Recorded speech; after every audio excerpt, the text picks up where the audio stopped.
আমরা দেখি ছোট বাচ্চাদের যদি মসজিদে নিয়ে যাওয়া হয়, আমাদের এক শ্রেণীর মানুষ মুসল্লি আছেন যারা বাচ্চাদেরকে ধমক দেয়। বাচ্চা যদি একটু লাফালাফি করে, খেলাধুলা করে, এই যে বাচ্চারা মসজিদে গেলে তাদেরকে ধমক দেয়া, বকা দেওয়া, এই ভয়ে সেই বাচ্চা মসজিদে আর যেতেই চায় না। আপনি সেই মুসল্লিদের উদ্দেশ্যে কি বলবেন? এটা আসলে ঠিক কিনা? এই যে ছোট্ট বাচ্চারা, এরাই হচ্ছে পরবর্তী মুসল্লি।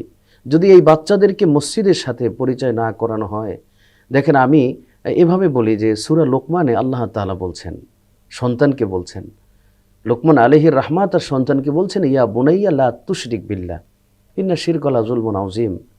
তো এক পর্যায়ে তিনি বলতে বলছে আকিমিস সালাহ, ইয়া বুনাইয়া আকিমিস সালাহ। এই যে হে আমার সন্তান, হে আমার বৎস, তুমি সালাত আদায় করো। তো সন্তানকে যদি বাবা মসজিদের সাথে, তার রবের সাথে পরিচয় না করিয়ে দেয়, তাহলে এই সন্তান, তাহলে সে তো আর তার রবের সাথে পরিচয় না হওয়ার কারণে সে তো তার মালিককে, তার রবকে চিনল না। আপনি শুধু আপনার সন্তানকে আল্লাহর সাথে পরিচয় করান, আর বাকি কাজ সব আল্লাহ করে দিবেন। যেমন আজকের এই বাংলাদেশে আমাদের বৃদ্ধাশ্রম আছে।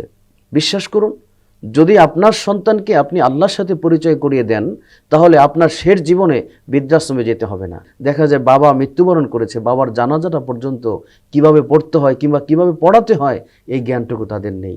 বাবা মা যদি সন্তানদেরকে সালাতের সঙ্গে পরিচয় করাতেন, নামাজি বানাতেন, ধরে ধরে মসজিদে নিয়ে যেতেন, জি, এই সন্তান কিন্তু আজকে এই পর্যায়ে যেত না। আল্লাহ আল্লাহ।